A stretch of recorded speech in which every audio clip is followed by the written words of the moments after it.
Spear and fang, a man and a beast, thrown together out of chance and sent on a journey through a chaotic, brutal world.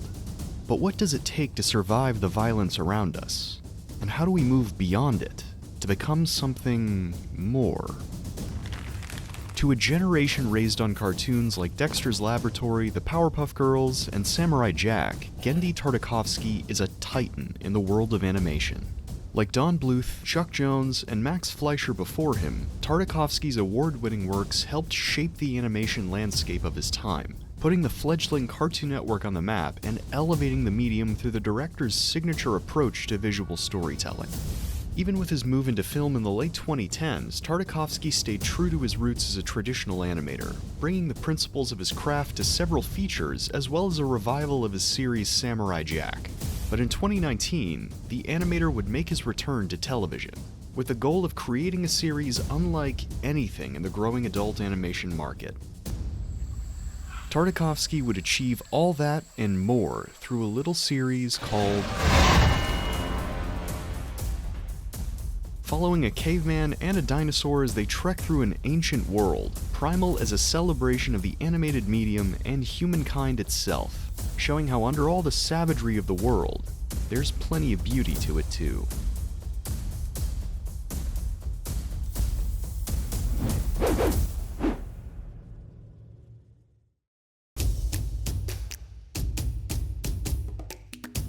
Since its premiere on Adult Swim in late 2019, Primal has been praised by fans for its impeccable craft and immersion. Many of the show's fans are quick to point out the double meaning in its title, referring to its prehistoric setting as well as how the series itself is a return to the basics of visual storytelling. Fittingly, Primal was an idea Tartakovsky had been conceptualizing since his early career, revisiting it over the years as he developed his style as an animator. While the creator's uncertainties over the show's tone and presentation kept him from moving forward, that would all change with the rise of adult-oriented animation through programming blocks like Adult Swim.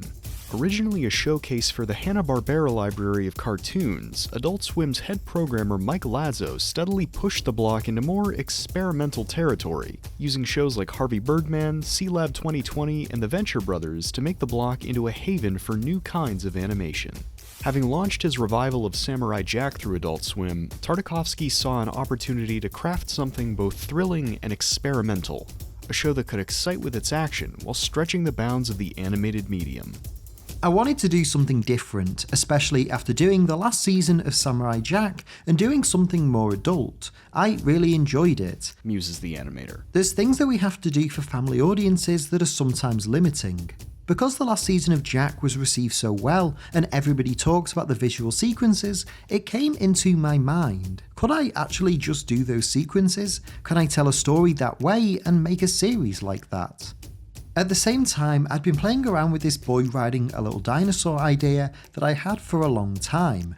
None of the stories that I had were clicking with it, and then when they started to come together, I realised, oh, I could do something really different. So the two thoughts met, and I updated my idea to be much more adult and gritty and pulpy. From the show's opening moments, Tartakovsky's dedication to imagery speaks volumes. While the animator's previous works used a cleaner, more minimalist style, Primal's design, made in collaboration with France-based studio La Caquette, is a fitting de-evolution. Character designs are built out of chunky, easy-to-read shapes, with every expression and wrinkle rendered through bolder, rougher line work, drawing a lot from the look of comic books, which Tartakovsky had experience with on his Cage miniseries. Please read this, it rules so hard. While this style can help a lot with the show's action, it's equally powerful in quieter moments, packed with expressive close-up shots and incredible moments of vulnerability. Building a story without dialogue, Tartakovsky doesn't just want us to follow our characters through action set pieces. Every choice is made to help us feel what they're feeling. Of course, these heightened visuals don't mean Primal is a silent series. Far from it. By removing dialogue, Tartakovsky and his collaborators are able to build the show a heightened soundscape of its own. Joel Valentine and Greg Muir's sound design colors every corner of the show's world, weaving every character, creature, setting, and moment into a tangible ecosystem of sounds. Adding on to this is Tyler Bates and Joanne Higginbottom's scoring, which uses a mix of heavy percussion, loud brass, and distorted guitars to heighten moments of peace, triumph, and dread into an intense experience.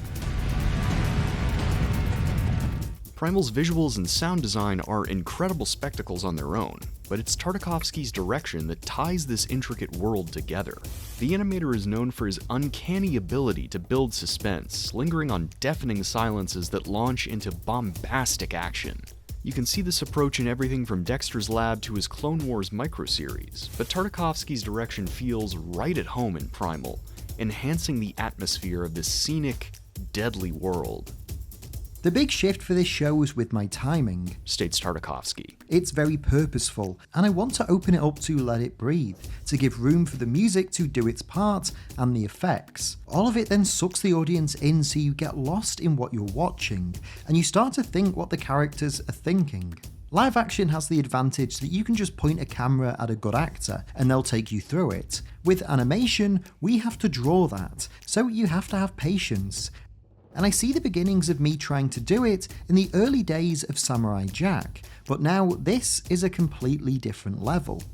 Through an impeccable mix of sight, sound, and direction, Tartakovsky and his collaborators are able to craft a world that is lush and beautiful, but also defined through brutal, inescapable violence.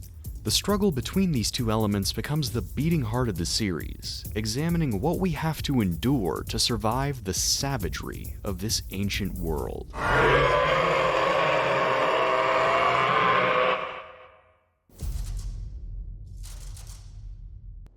Primal introduces us to Spear and Fang, two creatures thrown together through a shared loss and desire for revenge. This mission might wrap up by the end of the pilot in an appropriately brutal way, but Tartakovsky is far more interested in telling what comes after, exploring the pair's relationship as they trek across this savage prehistoric land. While revenge gave the duo focus, the day-to-day struggles of survival only highlight how different they are, with this tension boiling over in the episode River of Snakes as the pair compete for each hunt. True to its name, Primal's early episodes are all made up of simple, stripped-back beats, often having Spear and Fang stumble into smaller ecosystems with cultures and stories of their own. Calling back to Tartakovsky's earlier works, there's a rhythm to these early episodes. Set the stage, heroes arrive, stuff gets crazy, heroes exit. However, with the show's 5th episode, the awesomely titled, Tartakovsky stretches that structure to its breaking point, using half the episode to build a sense of dread before hurling Spear and Fang into a nightmarish fight for their lives. Breaking away from the more grounded tales of before, Rage is Genndy going full pulp fantasy, elevating Primal's violence and terror to show our leads at their most vulnerable. While the episode is already a masterclass in constructing a mid-season climax, Adult Swim's release schedule led to the crew taking a year-long break to produce the season's last 5 episodes, letting viewers steep in the terror of the finale before launching the show into new territory. It was always driven by story and by character relationships, muses Tartakovsky, and us staying focused on the goal, which is their relationship, building them up and breaking them down. How do we make the audience care without dialogue? How can we feel? We never planned for there to be a break between episodes 5 and 6, but because the show takes a long time to produce, Adult Swim didn't want to wait until all the episodes were done, so we decided to split it at 5. And then the end of 5 was that cliffhanger. It just works out naturally that way, but it wasn't the big plan to screw the audience to that degree. Fittingly, the season's back half shifts into something more long-form and introspective, interrogating how this savage world marks its inhabitants over time. Scent of Prey highlights the pair's newly redefined connection after their near-death experience, while the Emmy Award-winning Plague of Madness has them chased by their worst fears brought to life. Even the hauntingly atmospheric Coven of the Damned plays into this new approach, using sorcery and magic to explore grief and a reluctance to let go of the past. Across these tales of savagery, Tartakovsky is able to catalyze a deeper journey in his leads, as their definition of survival shifts from episodic acts of brutality to a desire for connection, helped along by another addition to the group. Through Letitia Ido's Mira, Spear and Fang are given a chance to see what can come of evolving beyond these cycles of violence, and finding a greater meaning in the act of survival. Life inevitably leaves its marks on us, but we can also rebuild, move on, and learn to connect with one another. Mira. Or at least try to. Of course, Tartakovsky is quick to remind us that this piece can't last forever, with the show's violence erupting back into existence without warning. But through Mira and the bonds that she represents, he also gives the show's two leads the means to redefine their existence, the chance to reach a bigger world and to become something more than what they were. Mira.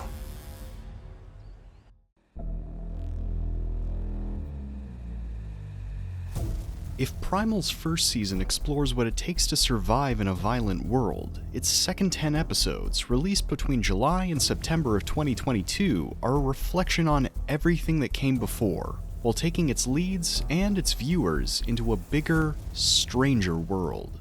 The biggest challenge of the second season was not to be cliché, states Tartakovsky. When you're entering this genre, it's easy to go to what's being done, and initially we went there and I hated it, because it was the first pass and it was too easy. I broke it all down and we completely reimagined the second season, and because the storytelling was successful in the first season, I decided to be more experimental. It still feels like Primal, but it definitely is the next step. It's the best work I think I've done storytelling wise, because it's different. Picking up directly after episode 10, Primal's second season starts with more of the same, as the pair's journey to find Mira sets them across an ocean of deadly creatures and deadlier storms.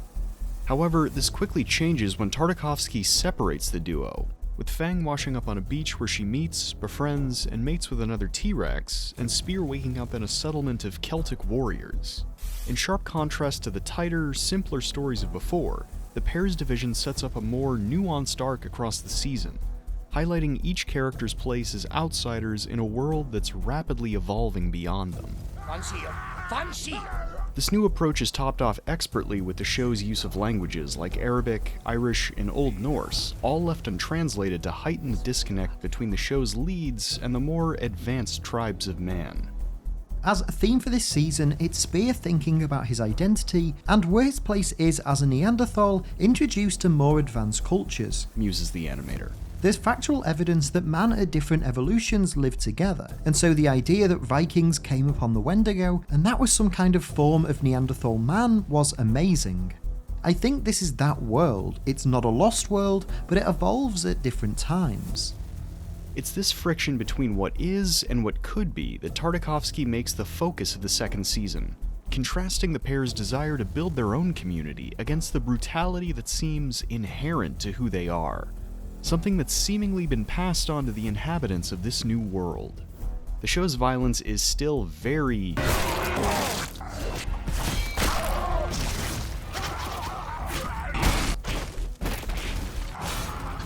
present, but Tartakovsky also makes a point of showing the after effects of every encounter, for both the show's leads and the people they leave in their wake.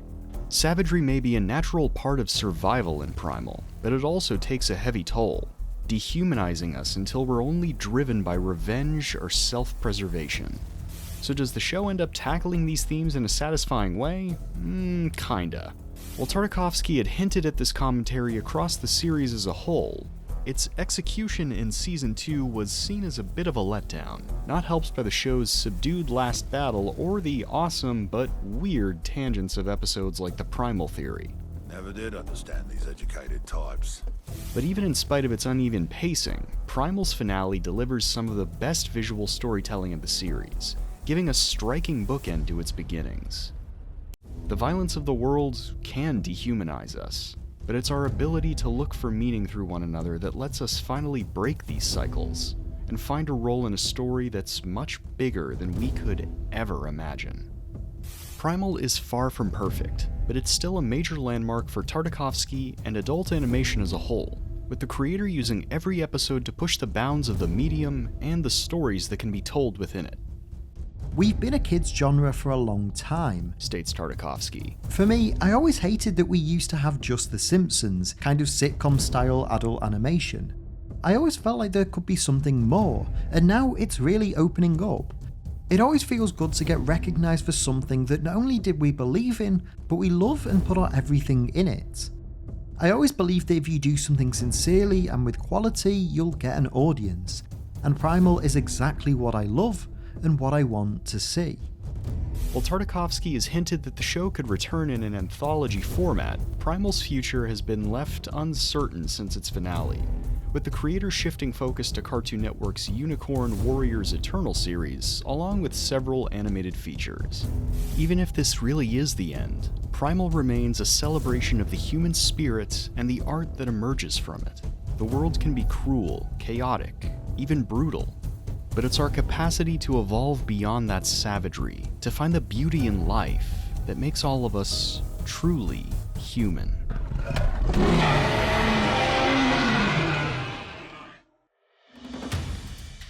Thanks so much for checking out my latest video. Primal is still pretty recent, but it's quickly become one of my favorite pieces of animation. I've always been a fan of Genndy Tartakovsky's work, and it's really fascinating to see this latest distillation of everything he's been building over his career, from the action to the style to the direction and the story.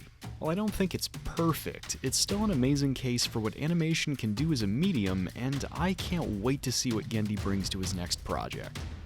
If you like this video, please feel free to like, comment, share, and subscribe. Every little bit helps the channel out a lot. I'd also like to give a special thanks to The Comics Cave, Dom DeFelice, Jarrett Lang, Kirk Ireland, and my patrons, who are helping me to grow this channel and continue doing what I love, and hopefully what you love too. Until next time, stay safe, stay healthy, and watch some great animation. You won't regret it.